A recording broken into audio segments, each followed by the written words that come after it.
لقد نصركم الله في مواطن كثيرة ويوم حنين إذ أعجبتكم كثرتكم فلم تغن عنكم شيئا وضاقت عليكم الأرض بما رحبت ثم وليتم مدبرين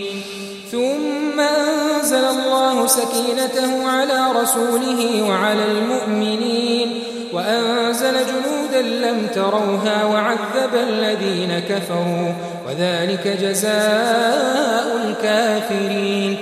ثم يتوب الله من بعد ذلك على من يشاء والله غفور رحيم يا أيها الذين آمنوا إنما المشركون نجس فلا يقربوا المسجد الحرام بعد عامهم هذا وإن خفتم عيلة